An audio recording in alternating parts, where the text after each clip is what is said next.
आज हमें periodic properties को स्टडी करना था कि तो हम पीरियोडिक फंक्शन तो जानते ही हैं। तो पीरियोडिक प्रॉपर्टीज को हम लोग स्टडी कर रहे हैं।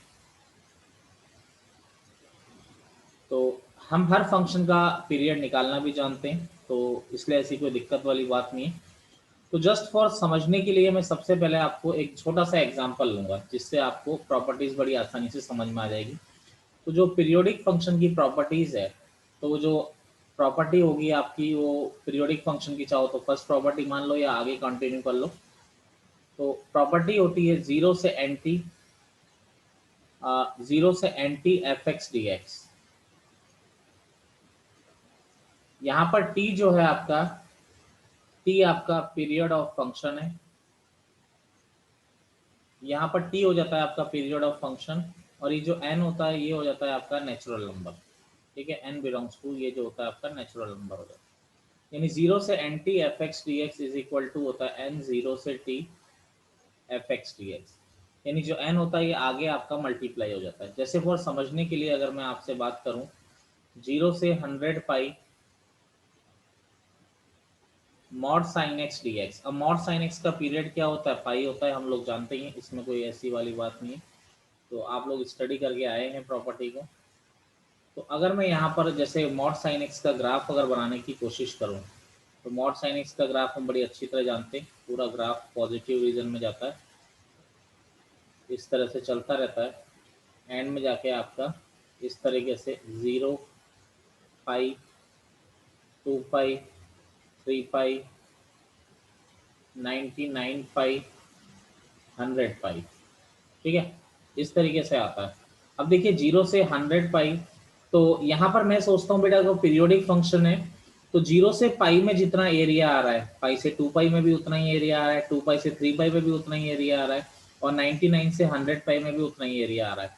तो हम लोग ये सोचते हैं कि यार 0 से पाई में जितना एरिया आएगा आगे 100 टाइम उतना ही एरिया आएगा। तो हम लोग क्या करें, 0 से पाई तक इसका इंटीग्रेशन कर दें और 100 से उसको मल्टीप्लाई कर दें, क्योंकि कर्व सिमेट्रिक है और पीरियड इसका पाई है। तो जो 0 से पाई वाला है वही आगे रिपीट होके आगे चलता रहेगा। तो इसीलिए हम लिख सकते हैं 100 0 से pi mod sine x d x, और 100 0 से पाई। अब 0 से पाई में साइन एक्स वैसे भी पॉजिटिव ही होता है, तो मॉड की कोई रिक्वायरमेंट नहीं होती। तो आपका 0 से pi sine x d x, तो -100 साइन एक्स का हो गया आपका माइनस कॉस एक्स, ये 0 से पाई। तो -100 यहाँ पे आपका चल रहा है -100, ये cos pi minus cos zero, तो आपका हो जाएगा ये -1 -1। तो ये आपका क्या हो गया, 200 आपका हो गया। तो सीधा सीधा है 0 से n t f(x) dx is equal to n of 0 से t f(x) dx। क्लियर है ये बात, कोई दिक्कत किसी को? नोट करिए, नोट तो क्या क्या करना है नो आपने। सर। ठीक है, मैं इसको सेव कर लेता हूँ। तो ये हो गया बेसिकली फर्स्ट 0 से n t f(x) dx। आप इस तरीके से इसको आसानी से, बड़ी आसानी से आप लोग इसको कह सकते हैं। अब देखिए इसी में कुछ प्रॉपर्टीज मैं आप लोगों को और बताता चलता हूँ धीरे धीरे कि क्या होता है। तो रफ कर रहा हूं मैं। सेकंड प्रॉपर्टी, सेकंड प्रॉपर्टी क्या है बच्चा पार्टी, देखिए सेकंड प्रॉपर्टी आती है हमारी कि ए से a plus n t, a से a plus n t f x d x. A कुछ पॉजिटिव कुछ भी हो सकता है यहाँ पर। ठीक है, ए से ए प्लस एन टी। तो बेटा यहाँ पर ये लिखता है कि भाई जीरो, इसको भी आप क्या कर दीजिए, एन जीरो से t f x d x ही आप लिख सकते हैं। यानी ए से ए प्लस एन टी आ रहा है, तो आप इसको एन ऑफ जीरो से t f x d x लिख सकते हैं। यहाँ पर एन आप इंटीजर ले सकते हैं, कोई दिक्कत ऐसी नहीं है। जैसे मैं इसको एक्सप्लेन करूँ फिर अगेन उसी मेथड से, छोटा सा एग्जांपल लेके, कैसे पाई/3 से पाई/3 plus 100 pi mod sine x d x. ठीक है, पाई/3 से पाई/3 plus 100 pi mod sine x d x. तो ग्राफिकली मैं आपको एक्सप्लेन करूँ यहाँ पर, तो ये एक्स और ये वाई। तो मॉड साइन एक्स के बारे में हम लोग जानते हैं, ग्राफ आपका कुछ इस तरह से होता है, चलता जा रहा है। आगे भी चलता रहेगा। ये हो गया 0 पाई, 2 पाई, 3 पाई, ये 99 पाई, ये 100 पाई, ये बेटा आपका हो गया लास्ट वाला 101 पाई हो गया। अब देखो आप क्या कह रहे हैं, पाई बाय 3 से पाई बाय 3 प्लस 100 पाई। बेटा आपने यहाँ पर क्या किया, पाई बाय 3 मान लो यहाँ है, ये पाई बाय 3 है। आप पाई बाय 3 से 100 पाई प्लस पाई बाय 3 कह रहे हैं, यानी ये आपका क्या हो जाएगा, 100 पाई प्लस पाई बाय 3 हो जाएगा।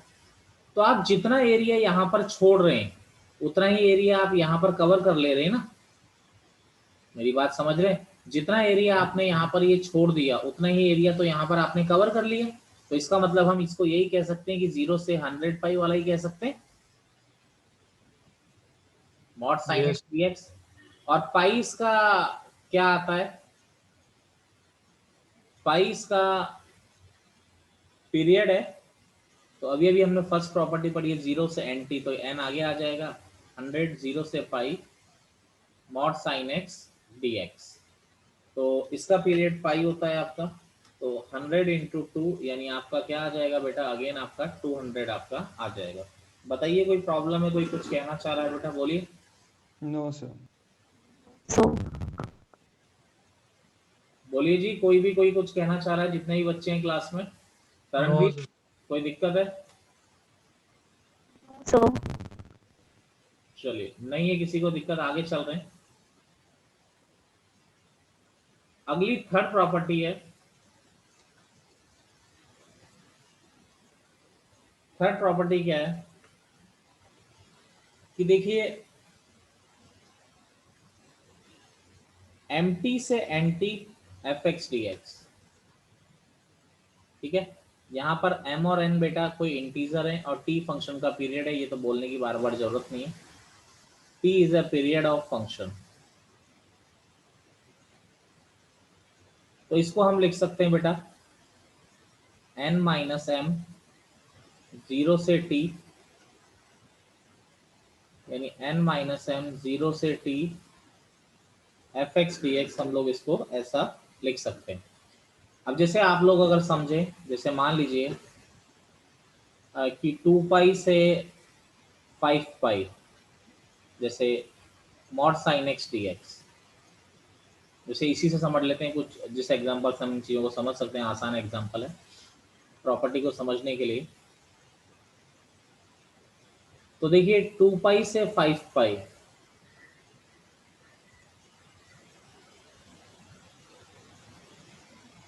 तो ये हो गया 0 पाई, 2 पाई, 3 पाई, 4 पाई, 5 पाई। देखिए आप कौन से एरिया की बात कर रहे हैं, आप ये वाले एरिया की बात कर रहे हैं, 2 पाई से 5 पाई तक के एरिया की बात कर रहे हैं, मॉड साइन एक्स के, ठीक है। तो मैंने ऐसे सोचा कि यार कोई भी एक एरिया निकाल लें, उसका क्या कर दें, ट्रिपल कर दें। बोलो गलत कहा? No sir. No sir. कोई भी, so, ठीक है ना, क्योंकि सारे पीरियोडिक फंक्शन है। 0 से पाई वाला एरिया भी उतना ही होगा जितना पाई से 2 पाई वाला होगा, उतना ही 2 पाई से 3 पाई वाला होगा। तो यहाँ पर इस प्रॉपर्टी के अकॉर्डिंग क्या किया, n माइनस एम, तो n 5 हो गया, n 2, तो 5 माइनस 2, 0 से t यानी 0 से पाई वाला एरिया ले लीजिए, कोई भी एक ले लीजिए, 0 से पाई वाला ले लीजिए, mod sine x d x. तो ये आ गया 3 इंटू 0 से pi mod sine x d x. अब आप यहाँ पर जानते हैं कि ये mod sine x d x जो होता है, इसका क्या होता है बेटा, ये तो आपने अभी भी किया, 2 आता है इसका आंसर, तो 6 आपका आंसर आ गया। चलिए बच्चा पार्टी, कोई दिक्कत है तो बोलिए, कोई इसको दोबारा एक्सप्लेन कर देते हैं।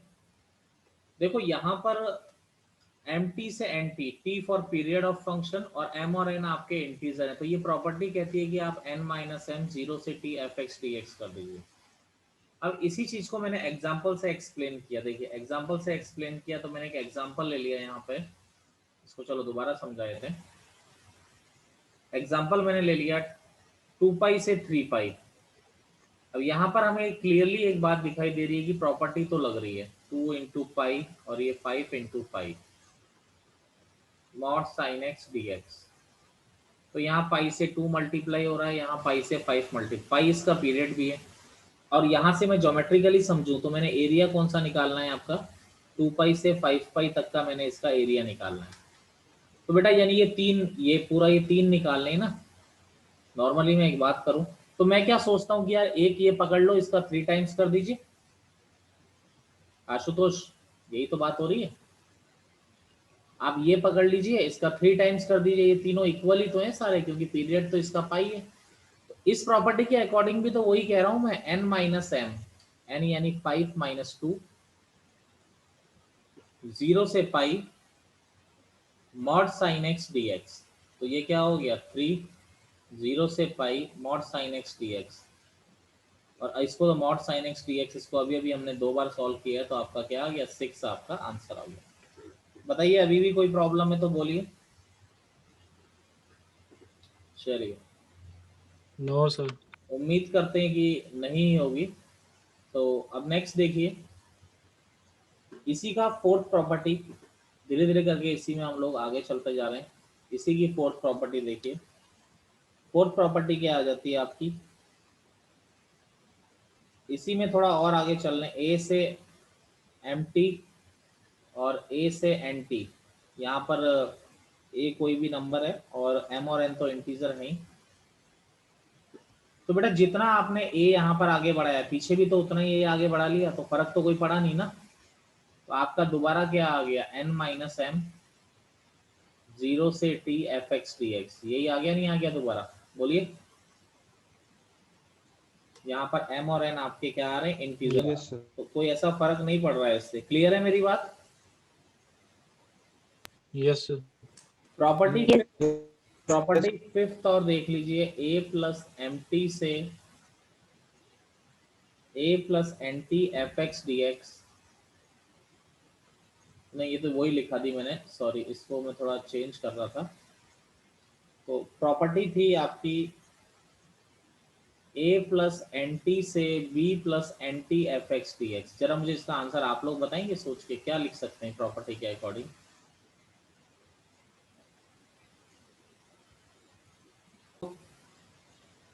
No sir. ए से b f x d x, a से बी। प्रॉब्लम्स स्टार्ट करते हैं। तो देखिए प्रॉब्लम्स किस तरह से हम लोग स्टार्ट कर सकते हैं। देखिए सबसे पहले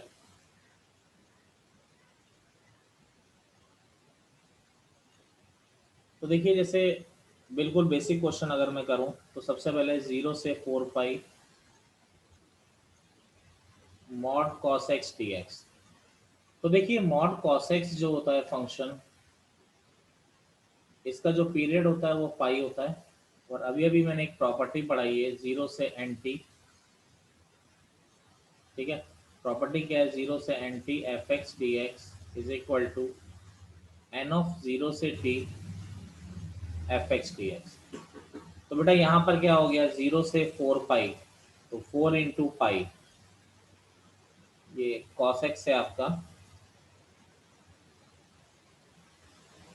क्या आ जाएगा, 4 बाहर आ जाएगा, 0 से pi mod cos x d x हो जाएगा बेटा, ठीक है। अब देखिए 0 से pi mod cos x d x, अब मॉड खोलना है तो कॉस को हम लोग बड़ी अच्छी तरह से जानते भी हैं। कॉस कैसा होता है अगर हम बात करें, तो कॉस ऐसा होता है, ये 0 पाई बाई 2 पाई। तो 0 से पाई बाई 2 में कॉस पॉजिटिव होता है, तो खोलेंगे तो इसको 0 से पाई बाई 2 में कॉस पॉजिटिव है तो मॉड प्लस में खुलेगा, प्लस पाई बाई 2 से पाई, पाई बाई 2 में पाई में कॉस नेगेटिव होता है तो ये किस में खुलेगा, माइनस में खुलेगा। तो ये अब इंटीग्रेशन किया तो कॉस एक्स का क्या हो गया आपका, साइन एक्स, 0 से pi by 2 minus cos x का हो गया साइन एक्स, पाई बाई 2 से पाई। तो यहाँ हो गया 1 माइनस, यहाँ हो गया साइन पाई 0 माइनस 1, तो 1 प्लस 1 2, तो 4 इंटू 2 आपका आंसर क्या हो जाएगा इसका, 8 आपका आंसर हो जाएगा। कोई दिक्कत है तो बताइए, वेट कर रहे हैं। No sir. चलिए, नहीं है किसी को दिक्कत, पक्का? No sir. चलिए आगे चल रहे हैं। अगला देखिए, 5 पाई से 21 pi mod sine x d x. तो आपको एक प्रॉपर्टी कराई है आपको यहाँ पर, एम टी से एन टी, एम टी से n t f x d x. तो क्या हो जाता है आपका, एन माइनस एम 0 से t F x d x, ये हो जाता है।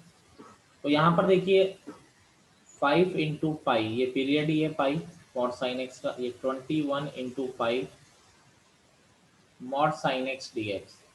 तो यहाँ पर ये 21 माइनस 5 आपका क्या हो जाएगा, 0 से pi mod sine x d x.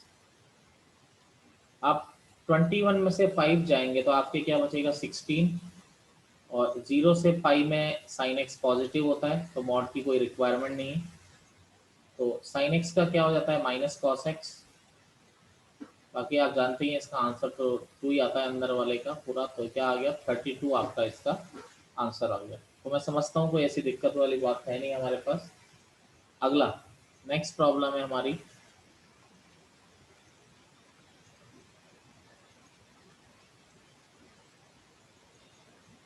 Zero से 1000 ई की पावर, देखिए 0 से 1000 ई की power x minus greatest integer x dx।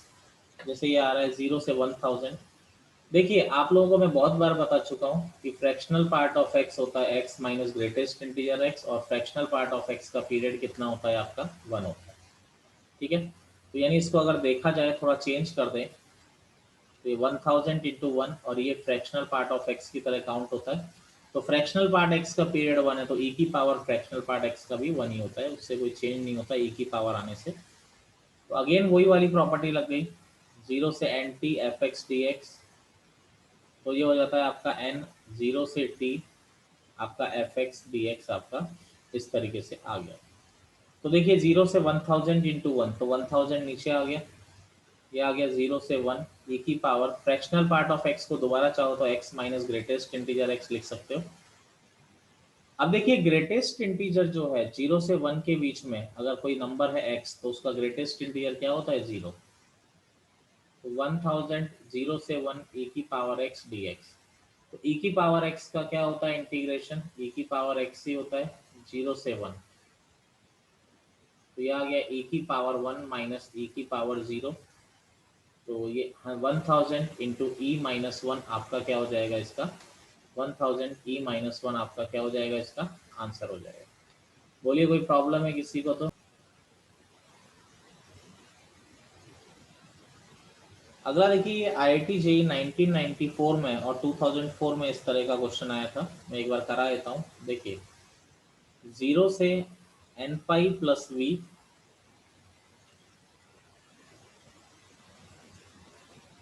Mod sine x d x is equal to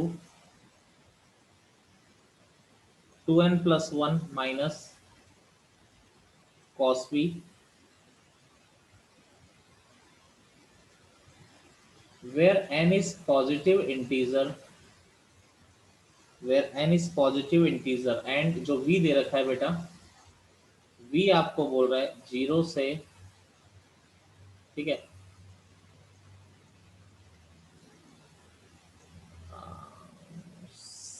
5:15 call करने को बोलना आशुतोष, 5:15 बोल दीजिएगा कॉल कर लेगा, ठीक है। अब देखिए यहाँ पर अगर हम लोग देखें, इसमें हम लोग बात करें अगर, तो 0 से n pi plus v mod sine x d x. अब देखिए v जो आ रहा है ना 0 से पाई के बीच में आ रहा है, देखो जरा यहाँ पर 0 से n pi plus v mod sine x d x आ रहा है। तो क्या हो गया बेटा 0 से, अब देखो इसको अगर मैं ब्रेक करूं थर्ड प्रॉपर्टी यूज करके, तो सबसे पहले 0 से v mod sine x d x, और बाकी कहां से कहां तक कर सकते हैं, v से n pi plus v mod sine x d x. दोबारा बोल रहा हूँ 0 से v mod sine x d x plus v से n pi plus v mod sine x d x. Any problem किसी को बेटा, बोलिए। No sir. अब आपको बोला गया है v जो है 0 से पाई के बीच में, v जो भी नंबर है बेटा पाई से छोटा है, और अगर ये पाई से छोटा है तो 0 से पाई के बीच में मॉड साइन एक्स पॉजिटिव होता है, तो यहाँ पर हम लोग बेटा इसको क्या लिख सकते हैं, 0 से v साइन एक्स ही लिखेंगे, मॉड की कोई रिक्वायरमेंट नहीं है। अगला v से एन पाई प्लस वी, अब बेटा अभी अभी आपको एक चीज और पढ़ाई है, याद करो, ए से ए प्लस एन टी, याद है? Yes, sir. तो क्या हो जाता है बेटा, ए से ए, तो ये तो यही हो जाता है ना, जीरो से एन टी लिख सकते हैं इसको। Yes. तो v से एन पाई प्लस वी, तो क्या हो जाएगा बेटा, ये जीरो से n pi mod sine x d x. तो बेटा ये साइन एक्स का इंटीग्रेशन यहाँ पर क्या हो गया, साइन एक्स का इंटीग्रेशन क्या हो गया, माइनस कॉस एक्स, ये हो गया जीरो से वी। अब बेटा इसका तो जीरो से एन पाई का, अब पाई जो होता है मॉड साइन एक्स का क्या होता है बेटा, मॉड पाई जो होता है इसका पीरियड होता है, तो एन आगे आ जाएगा, एन आगे आ गया, तो जीरो से पाई मॉड साइन एक्स, क्यों भी साइन एक्स लिख सकते हैं, कोई जरूरत है नहीं इसकी। तो ये हो गया बेटा माइनस, ये हो गया cos v minus cos zero plus n. Sine x का इंटीग्रेशन आप जानते हैं, जीरो से pi sine x d x का इंटीग्रेशन अगर हम लोग करते हैं तो साइन एक्स का क्या हो जाएगा, सबसे पहली बात तो माइनस कॉस एक्स हो जाता है, माइनस एन, ये हो जाएगा कॉस एक्स, ये हो गया बेटा जीरो से पाई, तो ये आ गया माइनस कॉस वी, ये वन हो जाता है, माइनस एन, ये हो जाएगा बेटा cos pi minus cos zero, आपका हो गया minus cos we plus one minus, ये हो जाएगा बेटा माइनस टू अंदर वाला, तो ये हो गया two n plus one minus of cos v, ये आपका क्या हो गया, आंसर हो गया। किसी को प्रॉब्लम हो, जरा एक बार देख लीजिए, कोई दिक्कत हो। अगला देखिए, एक क्वेश्चन मैं चाहता हूं कि आप लोग भी करिए। जेई में आने वाला क्वेश्चन कोई ऐसा नहीं होता कोई ज्यादा, लेकिन ये चैप्टर थोड़ा हमें देखना भी होता है, तो मैं आपको दे रहा हूं द वैल्यू ऑफ -5 से 5 f x d x, where f x equal to minimum of, देखिए मिनिमम ऑफ, समझिएगा जरा इसको, minimum of fractional part of x, थोड़ा सा ट्रिकी है, ज़्यादा कुछ नहीं है, fractional part of x plus one comma fractional part of x minus one, जिसको आ जाता है अच्छी बात है, बाकी क्वेश्चन सबको अटेम्प्ट करना है, एक बार ट्राई कीजिए, 2 मिनट बाद दोबारा मिलते हैं, तो यार थोड़ा ध्यान रखिए। अच्छा एक बात, आप चलिए इस क्वेश्चन को खत्म करते हैं हम लोग। देखिए फ्रैक्शनल पार्ट ऑफ, ये फ्रैक्शनल पार्ट दे रखा है, तो इससे डरने की जरूरत नहीं है, fractional part of x plus I is equal to fractional part of x होता है। किसी को दिक्कत हो फ्रैक्शनल पार्ट में, यूट्यूब में वीडियो डाल रखा है पूरा फ्रैक्शनल पार्ट बना के, कि फ्रैक्शनल पार्ट के संग अगर इंटीजर आ जाता है तो कोई फर्क नहीं पड़ता, as it is fractional part लिख दो। तो यहाँ पर जो दे रखा है ना, ये पागल बना रहा है, पागल क्या बना रहा है बेटा, ये भी तो फ्रैक्शनल पार्ट ही है वन, और माइनस वन भी इंटीजर है, तो ये भी, तो ये क्या बोल रहा है, इन दोनों में से मिनिमम लो, अरे दोनों जब एक ही हैं तो फ्रैक्शनल पार्ट ऑफ एक्स ही तो आ जाएगा। तो एफ एक्स जो आ गया आपका ऑटोमेटिकली क्या आ रहा है, फ्रैक्शनल पार्ट ऑफ एक्स ही आ रहा है।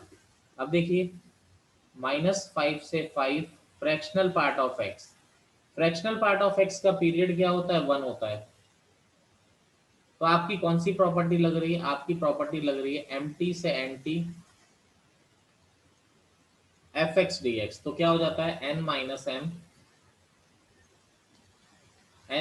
एम जीरो से t f x d x, तो क्या हो जाएगा यहाँ पर n ऊपर वाला -5 0 से 1 एफ एक्स डी एक्स, ये हो जाएगा, ठीक है।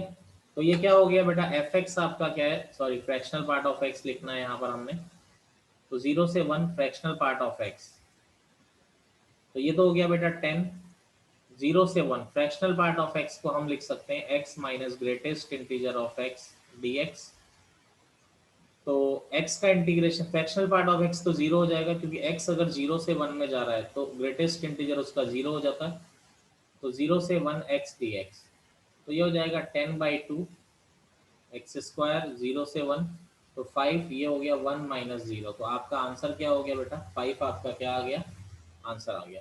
तो ये थी आपकी पीरियोडिक फंक्शंस की प्रॉपर्टीज थी कि किस तरीके से हम लोग इसको सॉल्व करना है, इस तरीके से हम लोग इसको देख सकते हैं। कोई दिक्कत है पीरियोडिक फंक्शंस की प्रॉपर्टी में, ये आपकी बोर्ड में अप्लाइड नहीं होंगी, बोर्ड में कहीं इसकी कोई ज़रूरत ऐसी नहीं पड़ती है कि हम लोगों को ज़रूरत पड़ेगी। मेरी बात से सहमत हैं आप लोग?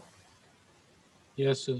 चलिए, अब देखिए आपका जो आता है एक टॉपिक आता है कंपटीशन में, मैं आपको वो बता देता हूँ। ठीक है, एक दो बच्चों ने मुझे भेजा भी है कई बार, तो मैंने उनको बोला कि रुक जाओ भाई, अभी नहीं कराया है। ठीक है, इंटीग्रेशन। देखिए टॉपिक का नाम क्या है, वैसे तो कल ही कंप्लीट हो पाएगा, चलो स्टार्ट आज करते हैं। लेकिन method to express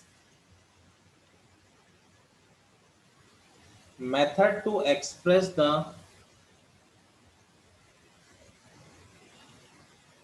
infinite series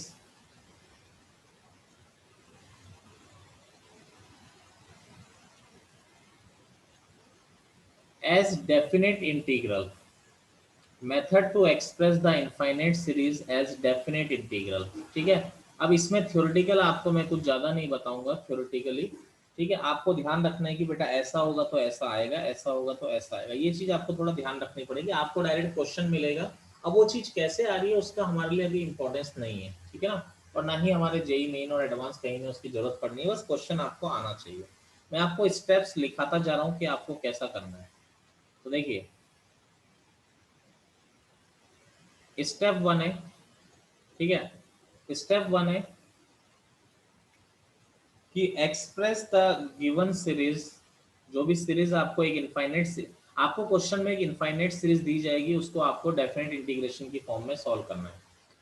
ना भी बोले तो भी वैसे ही करना है, क्योंकि इनफाइनाइट सीरीज वैसे हम कैसे सॉल्व करेंगे। Express the given series, express the given series in symmetrical form.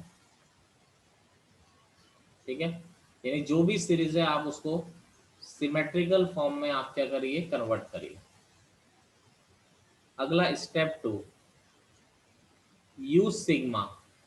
अब बेटा अगर आपने सिमेट्रिकल फॉर्म में कन्वर्ट कर दिया है तो आप सिग्मा का यूज करने को तैयार हैं। सिग्मा यूज ही हम इसलिए करते हैं कि सिमेट्रिकल कोई भी सीरीज हो उसको आप सिग्मा की फॉर्म में करिए।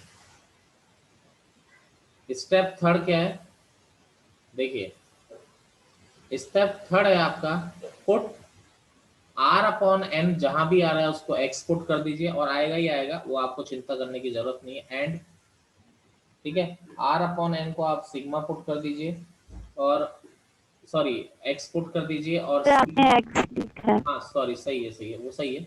और सिग्मा वन अपॉन एन को, दोबारा बोल रहा हूँ, सिग्मा वन अपॉन एन को आप इंटीग्रेशन ऑफ डीएक्स में चेंज करेंगे, क्योंकि इंटीग्रेशन का मतलब भी सम ही होता है। तो सिग्मा वन अपॉन एन को आप इंटीग्रेशन ऑफ डीएक्स में चेंज करेंगे। सॉरी, आर अपॉन एन है, ठीक है, कर्णदीप सही कह रहा था, आर अपॉन एन है। अगला देखिए स्टेप फोर, स्टेप फोर क्या आ गया, अब इंटीग्रेशन की लोअर लिमिट क्या होगी। तो लोअर लिमिट होगी बेटा, limit n tends to infinity r upon n। और मैं बात करता हूं कि अपर लिमिट क्या होगी, अपर लिमिट भी यही होगी, limit n tends to infinity r upon n। लेकिन बेटा r की वैल्यू दोनों के लिए अलग अलग होगी। ठीक है, जब लोअर लिमिट और अपर लिमिट आ जाएगी आपकी, तो स्टेप फाइव क्या होती है आपकी, स्टेप फाइव में आप लोग क्या करते हैं बेटा, स्टेप फाइव में हम लोग करेंगे सॉल्व, जो भी डेफिनेट इंटीग्रेशन बन रहा है उसको आप सॉल्व कर लेंगे। ए से b f x d x, जो भी डेफिनेट इंटीग्रेशन बन रहा है इसको हम सिंप्लीफाई कर लेंगे। बोलिए किसी स्टेप में अगर आपको कोई दिक्कत लगती है तो बताइए। दिक्कत क्या, ये प्रोसेस को फॉलो करना पड़ेगा, इफ एंड बट नहीं करना है इसमें, कि हम नहीं सोचेंगे इफ एंड बट हमने कुछ करना है तो नहीं करना है, ध्यान रखिएगा इस बात को। ठीक है, कोई दिक्कत है तो बता दीजिए मुझे, मैं वेट कर रहा हूँ। No, sir. चलिए, अब देखिए जैसे मैं क्वेश्चंस आपको कराता हूँ इसमें, तो जो भी सीरीज दे रखी है ये स्टेप्स है, मैं स्टेप्स बार बार रिपीट कर दूंगा आपको कि कौन कौन सी स्टेप मैं यूज कर रहा हूँ। तो ये इनफाइनाइट सीरीज को हम एज ए डेफिनेट इंटीग्रल हम लोग सॉल्व करते हैं। जैसे देखिए क्वेश्चन है, ठीक है, इवेलुएट इवेलुएट द फॉलोइंग,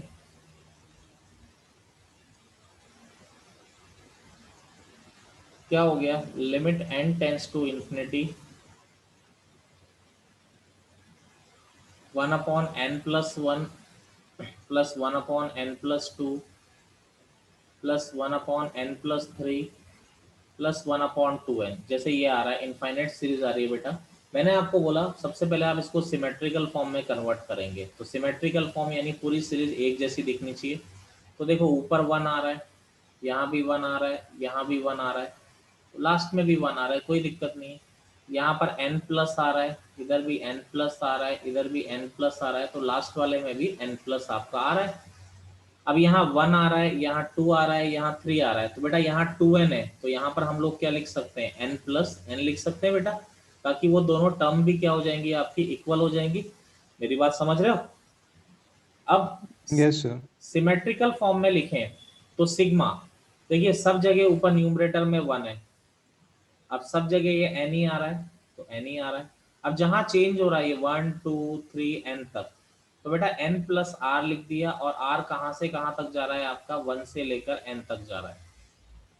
इस तरह से मैंने इसको सिमेट्रिकल फॉर्म में, समझना, आपने क्वेश्चन पूछा था मुझसे शायद पहले, ठीक है, Yes, sir. Yes. तो सिमेट्रिकल फॉर्म में हमने कन्वर्ट कर दिया। अब क्या आ गया बेटा, ये n प्लस आर आ गया। बोलो बेटा सिग्मा में कन्वर्ट किया, कोई प्रॉब्लम है किसी को, बोलिए। No, sir. No sir. चलिए अब देखिए यहाँ पर, अब बेटा मैंने आपको इसके बाद क्या बोला था, आर अपॉन एन को एक्स पुट करो। अरे आर अपॉन एन दिखे तो सही कहाँ पे, तभी तो करूं। तो बेटा आर अपॉन एन दिखेगा नहीं, आपको बनाना पड़ेगा। बनाओ। अगर मैं बनाता हूं कैसे, मैंने एन कॉमन ले लिया, तो यहां पर क्या बन गया बेटा, आर अपॉन एन बन गया। तो देखिए अब आर अपॉन एन बन गया है आपका, तो आपका क्या हो गया बेटा, यहाँ पर अगर हम समझें तो मैंने आपको सिखाया था आर अपॉन एन को आप एक्स पुट करेंगे। चलो यहाँ लिख देता हूँ, आर अपॉन एन को एक्स पुट कर देना है, और सिग्मा 1 अपॉन एन को मैंने क्या बोला था, integration of D x put कर देना है। तो ये क्वेश्चन किस में बन गया, सिग्मा और 1 upon n integration d x हो गया, और नीचे 1 प्लस आर अपॉन एन जो नीचे आ रहा है, क्या हो जाएगा बेटा, बोलिए। 1 plus x. 1 प्लस एक्स में कन्वर्ट हो जाएगा बच्चा पार्टी। अब देखो लोअर लिमिट और अपर लिमिट की बात करते हैं, तो वो तो चेंज होंगी होंगी, मैं आपको यहाँ पे साइड में लिख के बता रहा हूँ। यहाँ पर जो आपका लोअर लिमिट आ रहा है, मैंने बताया था लोअर लिमिट की डेफिनेशन क्या है, limit n tends to infinity r upon n। बेटा अब r की जो लोअर वैल्यू है, r कितना है, 1 है, वो लोअर लिमिट के लिए यूज करेंगे आप लोग। तो r की वैल्यू 1 रखी, तो 1 अपॉन n, n को इन्फिनिटी रखा तो क्या हो जाएगा, 0, तो लोअर लिमिट क्या हो गई, 0। अपर लिमिट, अपर लिमिट क्या है बेटा, limit n tends, upper limit का फॉर्मूला भी यही है, limit n tends to infinity r upon n। लेकिन सिग्मा की अपर लिमिट क्या है बेटा, r इज इक्वल टू क्या आ रहा है, n। तो limit n tends to infinity n upon n क्या हो गया, 1। तो ये हो गया बेटा 0 से 1। अब ये इंटीग्रेशन में पूरी तरह चेंज हो गया, 0 से 1 log dx upon 1 plus x, तो क्या हो गया ये आपका log 1 प्लस एक्स हो गया। 0 से 1 बेटा अपर लिमिट रखी तो log 2, माइनस लोअर लिमिट रखी तो log 1, log 1 0 होता है। तो इस सीरीज का सम क्या आ गया आपका, आपका इस तरीके से इसका सम ये आ गया। तो एक और इजी क्वेश्चन इसमें अगर हम लोग देखते हैं,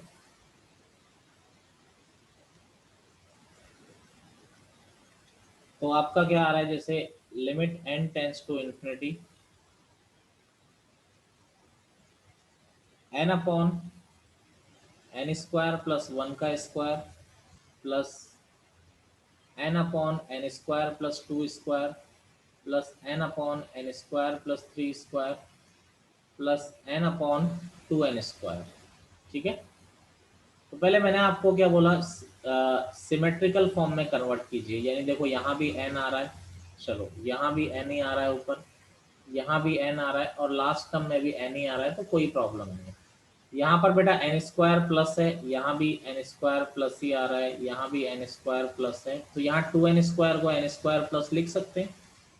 यहाँ पर क्या आ रहा है, ये 1 का स्क्वायर, ये 2 का स्क्वायर, ये 3 का स्क्वायर, तो बेटा यहाँ 2n स्क्वायर आ रहा है, तो इसको क्या लिख सकते हैं, बोलिए। अरे n square plus n square लिख सकते हैं, बोलिए, कोई दिक्कत। No, sir. अब देखिए इसको हम सिग्मा की फॉर्म में लिखें, अब क्योंकि सिमेट्रिकल सीरीज आ गई, सिग्मा की फॉर्म में कैसे लिख सकते हैं बेटा, सब जगह ऊपर n आ रहा है, तो भाई n ही लिखना पड़ेगा, कोई रास्ता ही नहीं है। n यहाँ पर क्या आ रहा है बेटा, एन स्क्वायर प्लस ये भी n square n square n square plus, अब बाकी ये 1 का स्क्वायर 2 का स्क्वायर, तो आर स्क्वायर लिख दिया। आर कहाँ से कहाँ तक जा रहा है, 1 से लेकर कहाँ तक जा रहा है आपका, n तक जा रहा है। बताइए बच्चा पार्टी, कोई प्रॉब्लम? No, sir. चलिए अब इसके बाद देखिए r अपॉन n बनाना पड़ता है, नहीं है तो बनाओ। तो नीचे से मैंने n स्क्वायर कॉमन ले लिया, तो यहाँ पर क्या हो जाएगा बेटा, r square upon n square हो जाएगा। दोनों प्रॉब्लम सॉल्व हो गई। दोनों प्रॉब्लम कैसे सॉल्व हो गई, सिग्मा 1 अपॉन एन भी मिल गया, और यहाँ पर क्या है, आर अपॉन एन का स्क्वायर भी मिल गया। यही तो दो प्रॉब्लम होती थी हमारे पास। तो देखिए यहाँ पर r इक्वल टू 1 से n, तो मैं यहाँ पर लिख देता हूँ, चलो 1 अपॉन एन सिग्मा को इंटीग्रेशन ऑफ dx लिख दिया, अपॉन ये क्या हो गया 1 प्लस आर अपॉन एन को x रखा तो 1 प्लस एक्स स्क्वायर। प्रॉब्लम केवल किसकी आ रही है, लोअर लिमिट और अपर लिमिट की आ रही है। तो यहाँ निकाल लेते हैं कहाँ प्रॉब्लम, लोअर लिमिट क्या है, लोअर लिमिट है आपकी, इसमें मिसलेनियस प्रॉब्लम कल थोड़ा कराऊंगा मैं, ठीक है। Limit n tends to infinity r upon n होता है, लोअर लिमिट ले r इक्वल टू 1 है, तो limit n tends to infinity 1 upon n, बेटा n को इन्फिनिटी रखोगे तो ये 0 हो जाएगा। अपर लिमिट के लिए बेटा r क्या आ रहा है, n आ रहा है, तो r n है अपर लिमिट ले। डेफिनेशन क्या है, limit n tends to infinity r upon n, r को n रखा तो n अपॉन n तो 1 हो जाएगा। तो ये 0 से 1 हो गया, तो 0 से 1 हो गया, तो ये क्या आ गया बेटा, tan इनवर्स x आ गया 0 टू 1।